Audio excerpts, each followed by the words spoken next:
Hello everyone, Pro Spiro Ala here with you from Team Al Battar. So I've published a video on power bands in Arabic and I've been asked to do it in English, so this is it.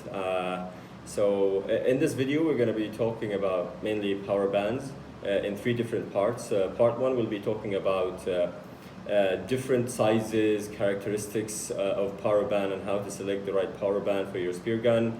Part number two will be talking about band stretch and how do we calculate band stretch for different size guns. Finally, part three will be talking about the different knots and ties we use in making a power band. So I hope you like the videos. If you do, please hit a like, follow, and share. Thank you very much. Okay, this is part one, talking about different size and types of power bands.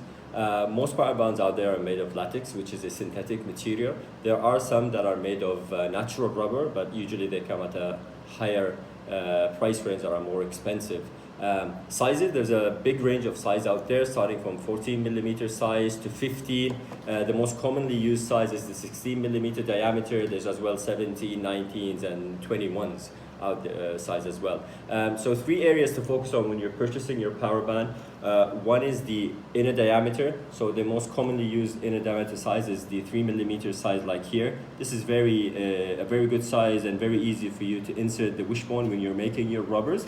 But there are some bands out there with a small inner diameter, like this one here, which is a 1.5 millimeter diameter, which gives it more rubber mass and thus more kinetic energy when the rubber is loaded into your gun. Number two is protection. So some bands do not have protection, like the solid amber rubber here or the solid black ones, and we don't recommend those. What we recommend is these power bands, which comes with a 1 millimeter UV protective coat on them, which protects them from the heat, from the sun, from external factors, and usually prolongs the life shelf of the rubber.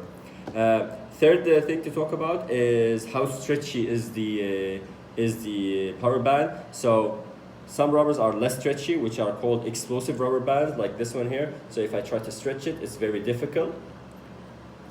And these are very good on big guns with heavier shafts, like 8 millimeter shafts. Other power bands are very stretchy and they're more elastic band, like this one here. So you can see the difference of how this is easier stretch. And these are again commonly used on smaller spear guns with smaller shafts, like 7 millimeter and below. So this is it. One tip is that after every use, please take off the bands from the spear gun, wash them with fresh water, and store them at a cool place. And if you plan to store them for a long period of time, we recommend buying a vacuum bag, suck all the air, put the power band there, suck all the air, and again put it in a cool place away from the light. Hope you liked the video. If you did, please hit a like, follow, and share. Thanks. This is part two, talking about band stretch and how to calculate band stretch. But before I start, I'd like to define what do we mean by the factor of stretch. So when we say a factor of 300 or 3.0, this means that the power band is going to be stretched 3 times its original length when it's loaded on the gun. So a factor of 3.5 or 350, again, the band stretches to 3.5 its original size when the gun is loaded. So how to calculate the right band stretch? It's a very easy formula we apply. One is we measure the distance from the muzzle, or where the bands are attached to the gun, all the way back to the last shark fin, and we measure that in centimeters. If we're using a one-piece band, what we do is we time that distance by 2, and then we divide with the stretch factor that we want, whether it's a 2.3 or 2.4. That will give us the overall size of the gun. So it's a very simple formula. You measure the distance. If you're using a one-piece power band, you multiply the distance by 2 and you divide by the band stretch factor you want. If you're using a 2-piece power band setup in some of the guns, like what we use on the Al Battar elevated system, you measure the distance and then you divide right away with the stretch factor that you want. So if you're using an explosive rubber, it's recommended to keep the band stretch between 3.2 to 3.4. Don't overstretch your bands, otherwise they will get damaged really quickly, and you will lose the power in them very fast. If you're using an elastic power band, it's okay to go to 3.6 to 3.8 as well. That's okay because the rubbers are elastic, and if you use a very low stretch factor, you lose a lot of power from the gun. So this is it about band stretch. Hope you liked the video. Thank you very much for watching.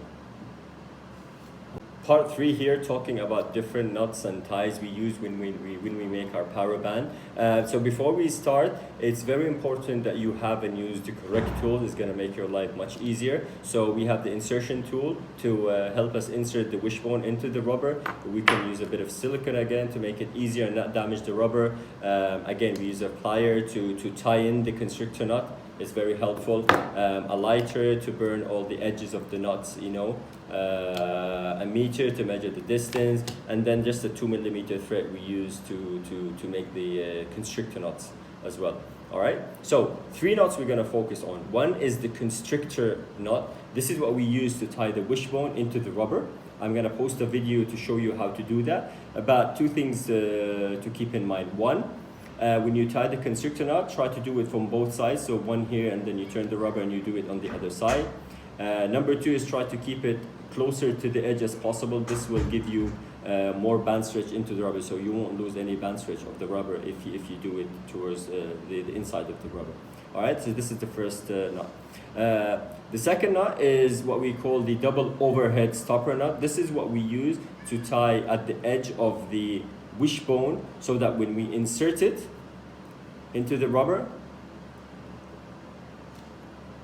it holds thick behind the constrictor knot. All right, so that's called, I'm gonna post a picture of it, it's called a double overhead stopper knot.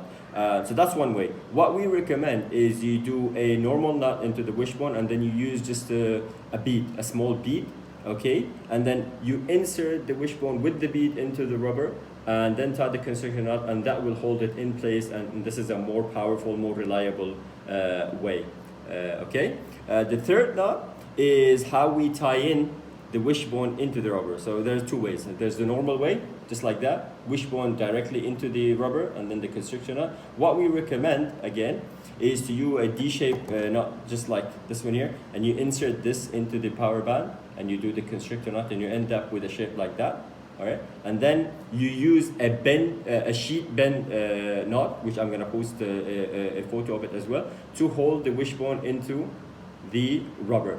This is a much easier way when it comes to maintenance, as if you want to maintain or change your wishbone, you don't have to cut into the rubber and cut the constrictor knot. All you need to do is you take it off the D-shaped knot, and you maintain the wishbone, and you then put a new one and stick it in there. It's very easy, so that's what we recommend. When we talk about wishbones, we recommend always to use a very strong Dyneema, minimum 2mm Dyneema with a protective coat, so that it resists frictions from loading the bands on the shark fins and the wrist tabs. So please be wary to use a proper strong Dyneema. In terms of length, it's always recommended to do a length of 10 centimeter. 10 centimeter is good enough for a wishbone in your rubbers. So that's it. Hope you liked the video. If you do, please like, follow, and share. And thanks a lot for watching.